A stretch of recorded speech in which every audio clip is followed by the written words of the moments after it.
You're listening to the Future Tech Podcast with Richard Jacobs. Future technologies such as artificial intelligence, stem cells, 3D printing, gene editing, Bitcoin, blockchain, the microbiome, quantum computing, virtual reality, and exploring space are much closer than you might think. In fact, many early versions of these technologies are in play right now, and the companies that are using these technologies are the focus of this podcast. My goal for you, the listener, is to learn from these podcasts. You may very well learn something that may change the course of your life for the better, steer you towards a new career, or give you insight into addressing a thorny medical problem. Remember, this podcast and its content is informational in nature only. No medical, tax, legal, financial, or psychological advice is being given. If you've enjoyed the podcast, please listen, subscribe, like, and tell your friends about it. Thank you.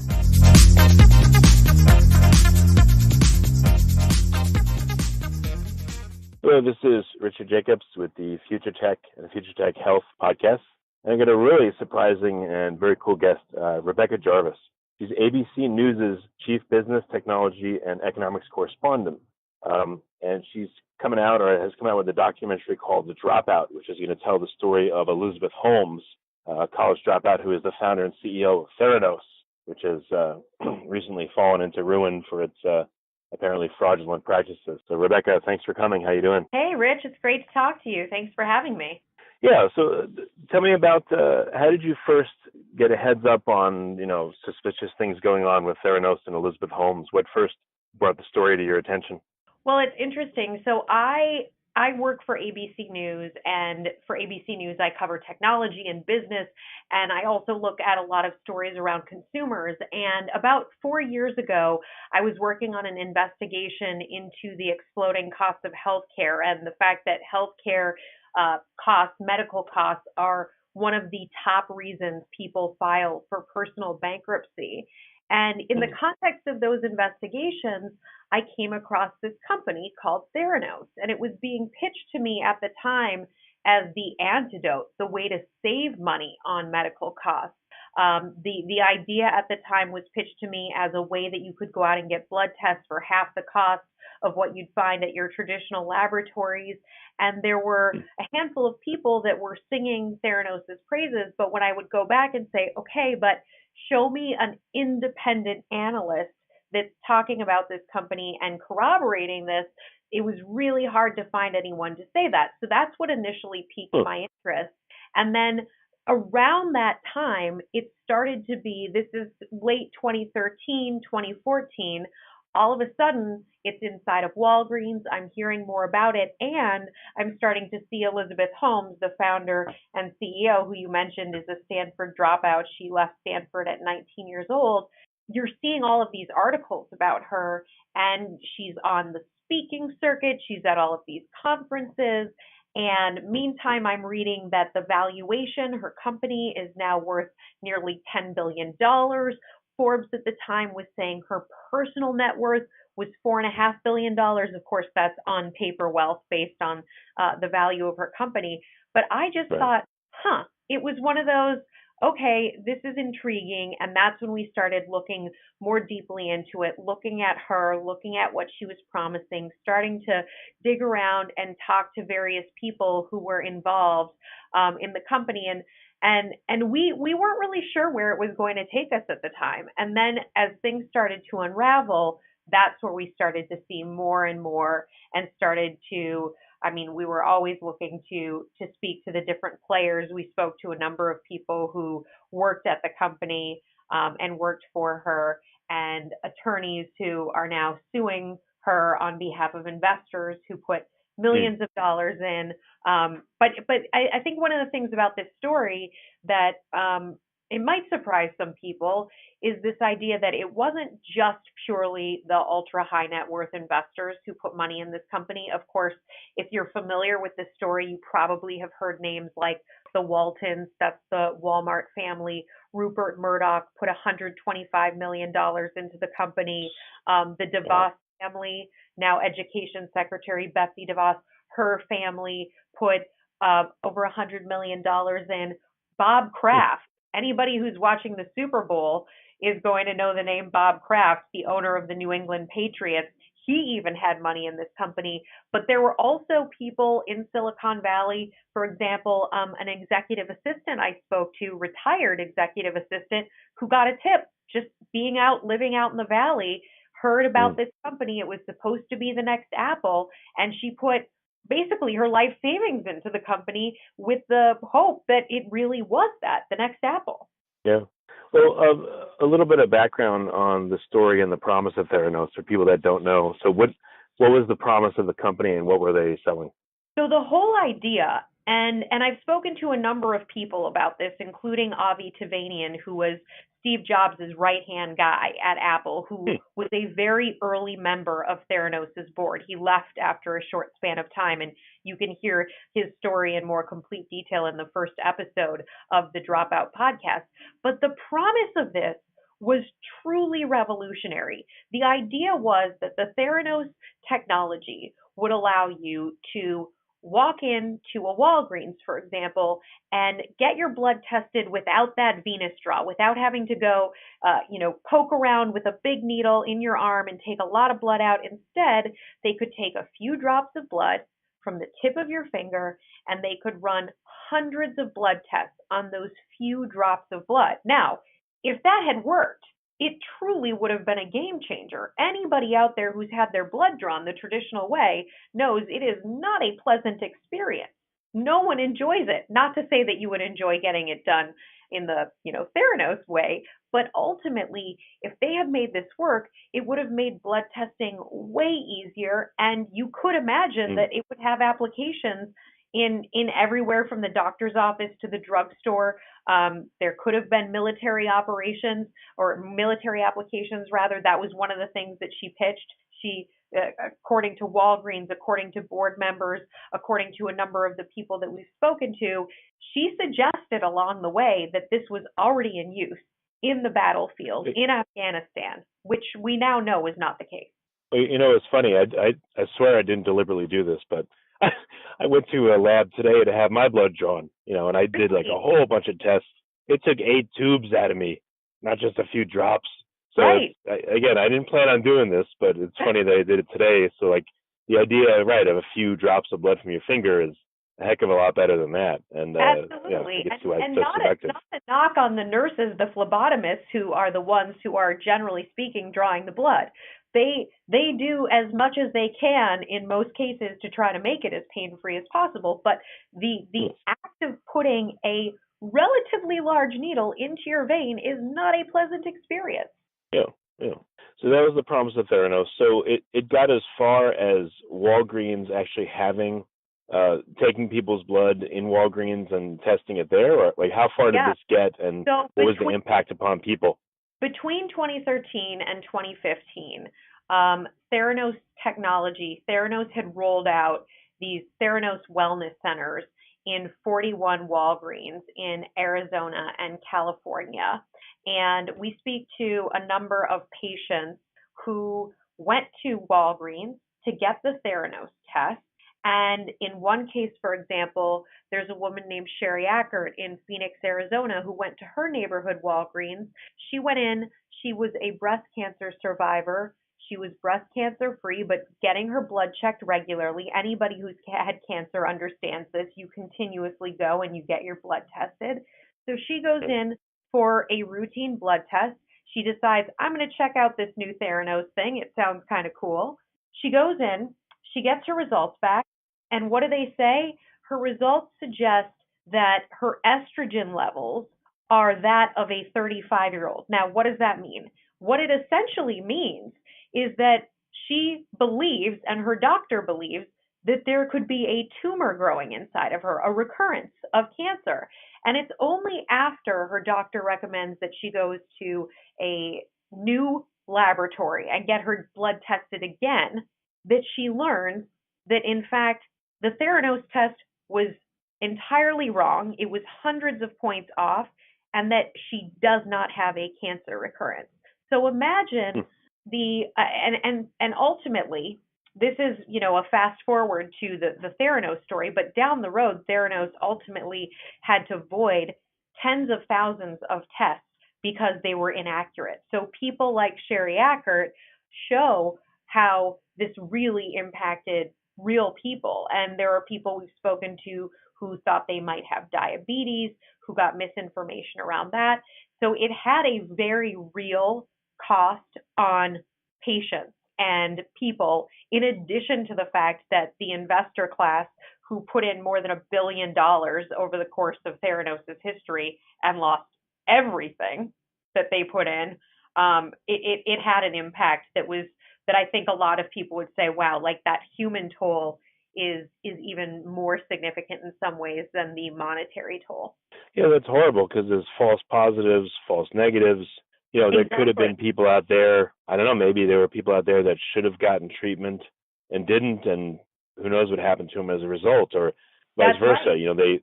Their heart fell out of their chest because they thought they had cancer and they didn't, or no. That's horrible.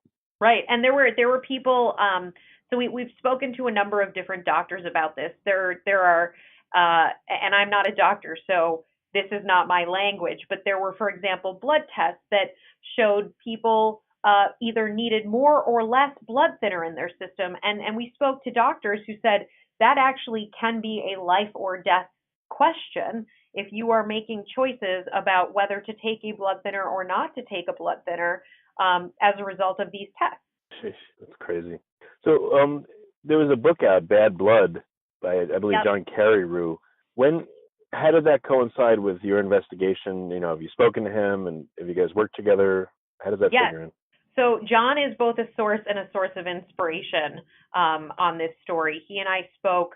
He's in the podcast, The Dropout. He's also in our documentary, The Dropout. And I highly recommend anybody out there who's really interested in this topic reads his book, Bad Blood, because he does a tremendous accounting of his analysis and his investigation. One of the things that we have done with The Dropout is that for the very first time, you are now hearing in both our podcast and our documentary from Elizabeth Holmes herself, because leading up to basically, Rich, where all of this goes is ultimately Elizabeth Holmes is charged with fraud by the SEC, charges which she settles without admitting or denying wrongdoing. However, as of today, she still faces criminal charges from the Department of Justice. She's pleaded not guilty, but there will be a trial. And if she's found guilty, she faces up to 20 years in prison. Both she and her partner, this guy, Sunny Belwani, which, again, I'll tell people to listen to the podcast because we go in really big detail on who he is and their relationship. But the crux of it is, at this point, she's facing these charges, criminal charges for what's taken place. And we now have these tapes where for the very first time until now, all you've really heard from she and the company are these, basically PR statements. They put a statement out for when something happens, they put a statement out. Well, now, under oath, you're hearing from her for the first time. And I have to say, when we got these tapes, it's my team and I, my producers, Taylor Dunn and Victoria Thompson and I, when we got these tapes, we immediately started watching them, and it's Elizabeth Holmes being questioned for 3 days for 8 hours a day. And we couldn't take our eyes off. We couldn't stop listening to them because it was absolutely remarkable to hear what she was claiming versus what she would say under oath when she was asked direct questions. Yeah, I mean, it's a strong question, but is she a psychopath or a pathological liar or both? Or what's your just pure opinion of her? I think what I really hope is that people will watch and they will make their own opinions. I don't think it's for me to say, but I do think that you will come away with a strong opinion after you watch what we're presenting or listen to the podcast. I think it's impossible not to. I think one of the reasons that I was drawn to this story, beyond the story of Elizabeth, which I think is fascinating and remarkable. I mean, it's got everything from money to greed to deception and even romance. But one of the things that drew me to this story was how so many smart people could get it so wrong. And I covered the financial crisis. I covered the fall of Lehman Brothers. I covered Bernie Madoff. And that sort of is something of a thread that worked throughout all of those. This idea that, time and time again throughout history, we see these insane things happen and we say, how did all of these smart people not see this coming? And this is another one where I think that's part of the story. This to me is truly one of the most remarkable stories I've ever covered in my career, and I've been doing this now for more than 10 years. But I do think it raises questions about us, about how we think in terms of a herd mentality, how the emperor has no clothes. I always loved that story growing up as a kid, and this raises some of those questions for me. Yeah, you don't have to go into gory detail, but you've covered a bunch of scandals. What does this share in common, and what's different about it? Is there one or two things on either side you can discuss? Well, so we actually dissect in one of the podcast episodes Bernie Madoff and Elizabeth Holmes, and the reason we do that is because there's an attorney who is suing Theranos and Elizabeth Holmes on behalf of investors. And he has also gone up against Bernie Madoff, and he says that they are very similar people. He's spoken to both of them. He's interviewed both of them for depositions, and he describes both of them as smart, charming bullies. And it's there's more to it than that, but I think it's a really interesting thing how people curry favor and trust, how being surrounded by the right kind of people creates validation. And he describes it as something called affinity fraud, where if you have friends who buy into something, then you feel like, well, your friends know what they're talking about, so you trust your friends, so you implicitly trust whomever your friends have bought into. So he sort of talks about how he sees this issue and sees Elizabeth Holmes in similar ways to how he sees Bernie Madoff. I think what adds a new dynamic here is that she is young and was so young when she dropped out of Stanford, and how there's a duality there of, on the one hand, that's what allowed her to get so much attention initially, being so young, being this wonderkind and this dropout, and so much of the time we glamorize dropping out. We look at the Mark Zuckerbergs and the Steve Jobses of the world, and even she absolutely glamorized Steve Jobs. She dressed like him. There's a lot of detail about that in our story. But when I said duality, I think part of what cued people like John Carreyrou and others to the fact that something might be amiss here was this idea that dropping out of college with less than 2 years at Stanford University to create a game-changing, revolutionary medical device would be close to impossible, if not impossible. And we spent a lot of time on Stanford University's campus talking to professors there about this story. And there's a professor there named Phyllis Gardner who is phenomenal. She's great. She's brilliant, and she has a really interesting story to tell. But one of the things she talked about with us is this idea that, she's sitting down the hall from Nobel laureates, MD, PhDs. These are not, you don't become a Nobel laureate in medicine, in engineering, by dropping out of college. And while there are things that, you could program a computer even as a dropout, computers are not the same thing as medical devices. An iPhone, for example, can have a glitch or two and, the world doesn't fall apart. Although, I'm sure some people would argue that their world does, but it's not life or death in the way that medical devices have to work 100% the day that they hit the market. We have to believe, we have to know that day one, what it says it can do, the promise of it, is the actual reality of it. Well, I've got to bring this up. Human nature is human nature. Yep. How much of this, whether it's, whether it's offensive or not, I just think it's apparent, how much of her success and her ability to con people was because she was also a woman and a good-looking one. And there was that implicit, I don't know, I guess sexual undertone or overtone when she would talk to investors, let's say they were male, whether or not anything was going to happen or not. But I would think that would contribute to the allure and the seduction of people falling under her spell, under her charisma. I would think that it's all part of it. What are your thoughts?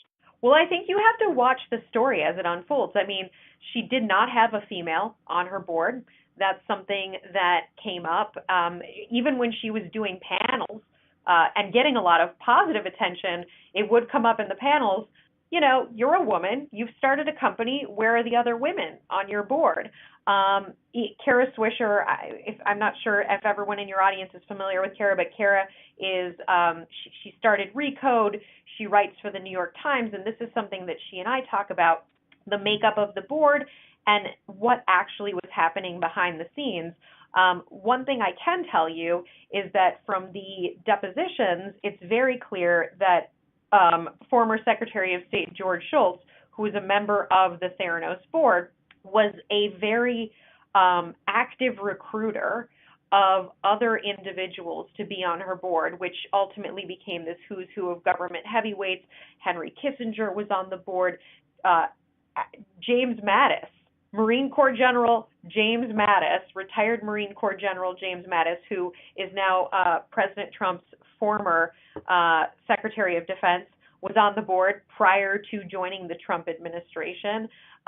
Senator Bill Frist was on the board. Admiral Roughhead was on the board. Her board was really, as one of the employees says, was prepared to do battle. The question is, where were the people who had the experience in the medical industry and medical devices? Senator Bill Frist, was one of the few who actually had some background. He was a surgeon at the start of his career. And so when people looked at this, some of them from the highly technical side of Silicon Valley, when especially the venture capital world in Silicon Valley, she got a lot of money, but the venture capital world is somewhat split between those who are just all early stage investors versus those who specifically look at medical devices and biotech. And most of those medical device biotech venture capitalists who have MD, PhDs, who really vet the technology, most of them passed on this investment. It was more the general investors and the family offices that put the millions of dollars in. And a lot of those connections came from her connections to Stanford. George Shultz had serious connections to Stanford. He was a member of the Hoover Institution, and a lot of people who were on her board were also members of the Hoover Institution.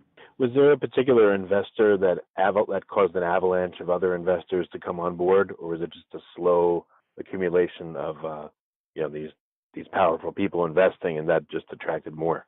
Well, I would say that it had more to do with the timing.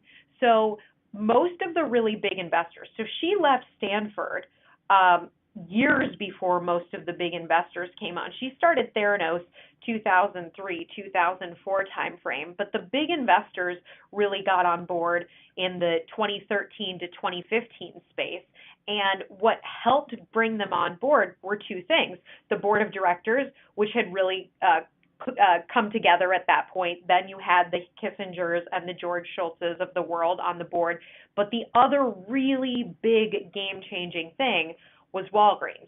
The fact that this found its way into Walgreens made it real in the eyes of a lot of investors because, medical devices and starting a company in medicine, and I'm sure a lot of your listeners who are in these fields appreciate this, it's a very expensive endeavor.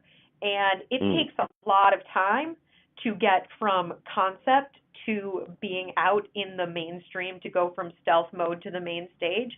The fact that she was now on the main stage inside of Walgreens was a gigantic step in the eyes of a lot of investors. And that's what gave them this sense of, okay, this all, this seems to be like a worthwhile bet to make. I guess it's very sad because in a lot of ways, Elizabeth Holmes is like the ultimate super achiever, but it was for bad ends and bad means, but look what she accomplished. It's again, it came to ruin, but it's amazing when you think about what she accomplished in such a short period of time. It's really too bad. And very few people would argue with the fact that this is a brilliant woman. She had the true bona fides of she studied Mandarin on weekends and in summers when she was in high school. I spoke to her high school honors physics teacher, and he told me that she was one of the most outstanding students ever to be in his class. I spoke to friends of hers from high school, and they said that she was always known as just a very hard worker who was ambitious and motivated. So that it is when you look at where things are today and where they might have been, it's a very sad fall from grace. You've studied her, you've studied Madoff and some other corrupt people. What do you think happens to them psychologically? Is it a slow acceptance of more and more bad behavior until they're all of a sudden so far down the road that there's nothing they can do, or is it like a sudden psychological break and then they just kind of go off the rails and do whatever they want? Well, I think probably everybody is different. Everyone's story is their story.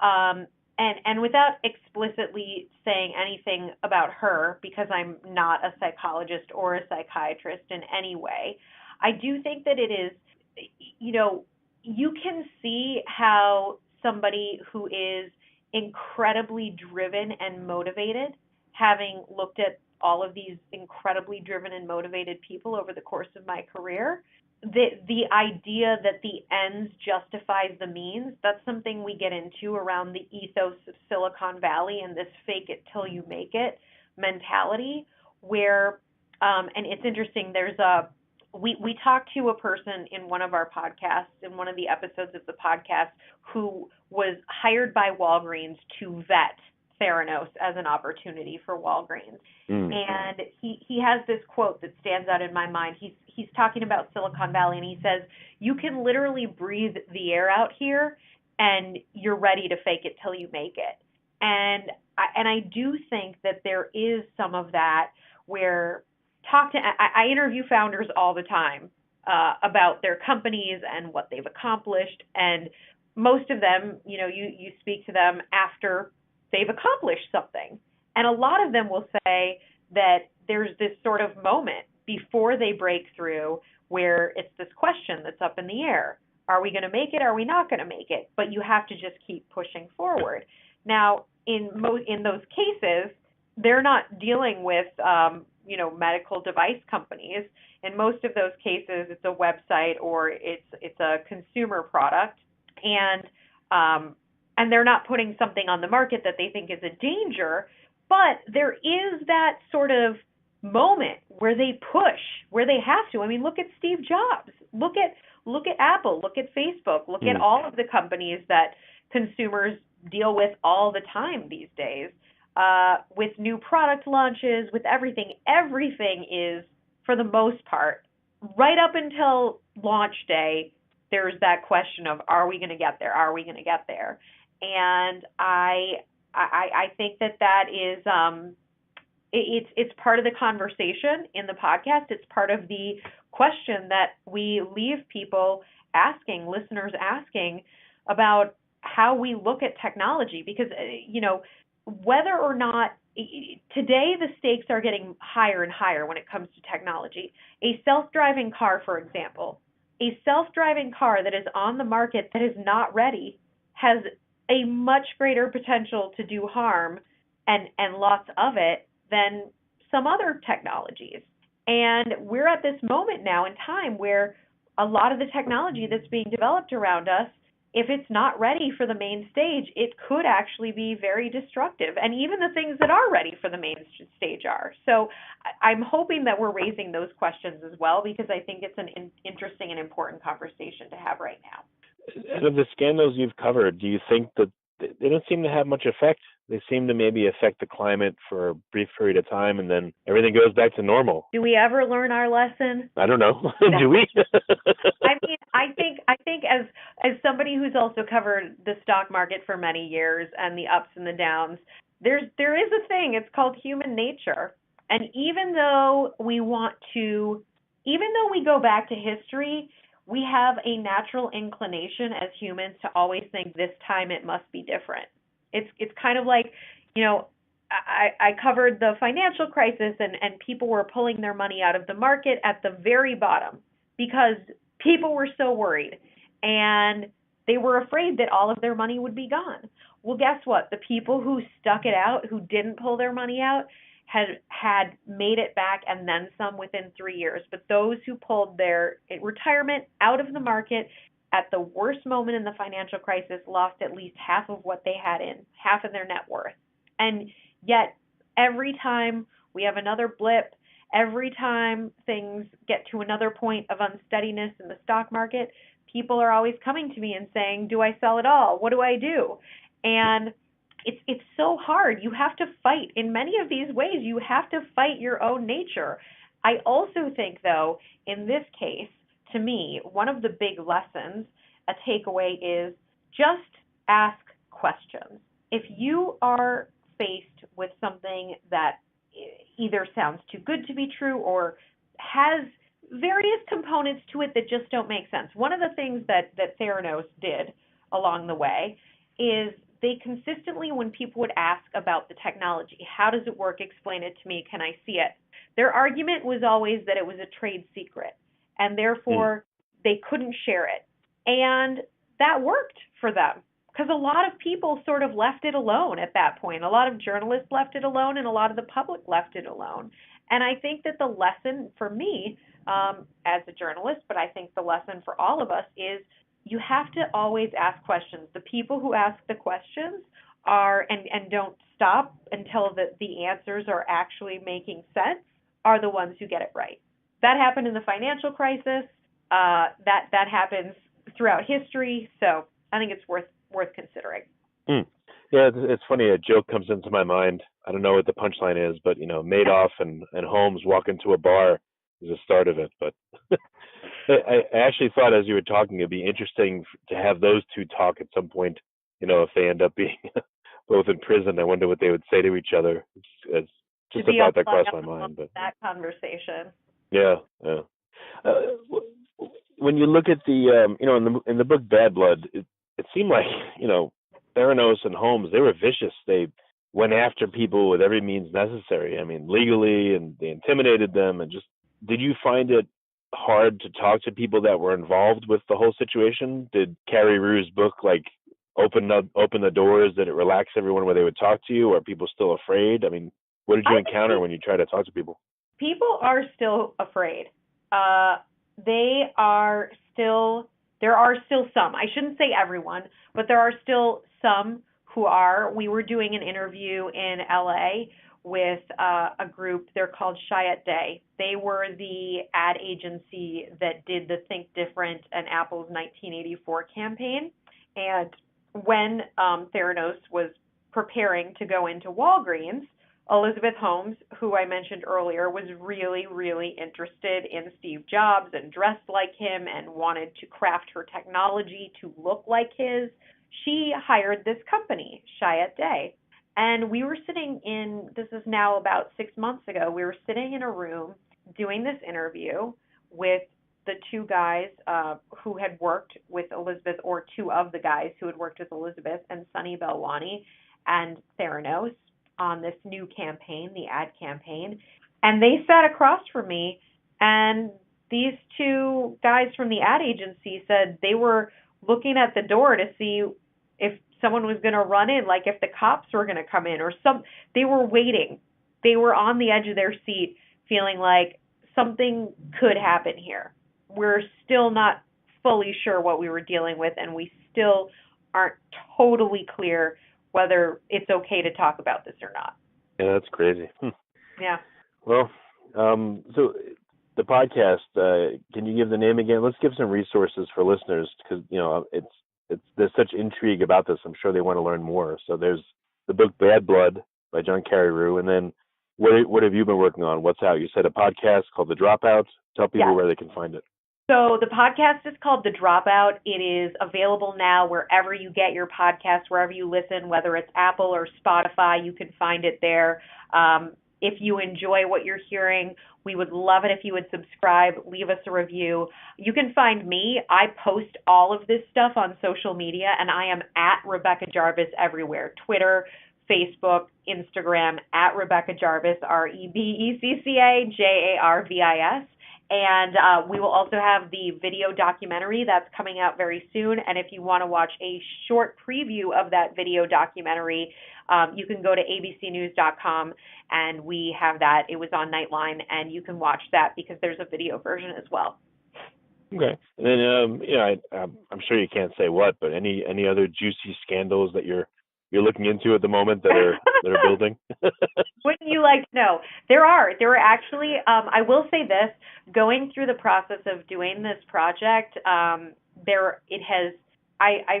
the process of investigating and looking at something over a long span of time makes me think that there's a lot more. I mean, it's not a revelation, but I know that there's a lot more that's out there, and I have my eye on a handful of stories. So to anybody out there who enjoys The Dropout, keep watching because there will be more.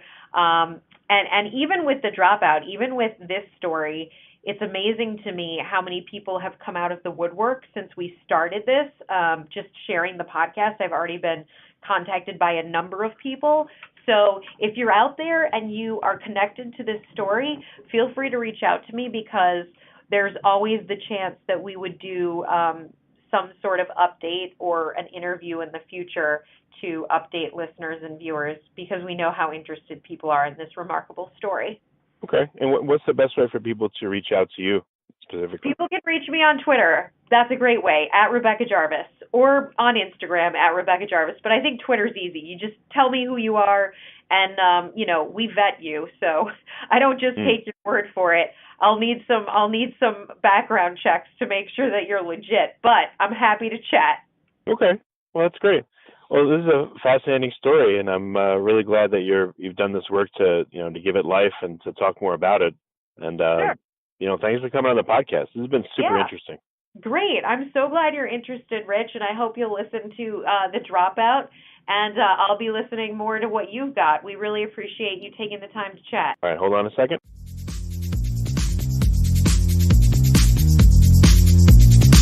You're listening to the Future Tech Podcast with Richard Jacobs.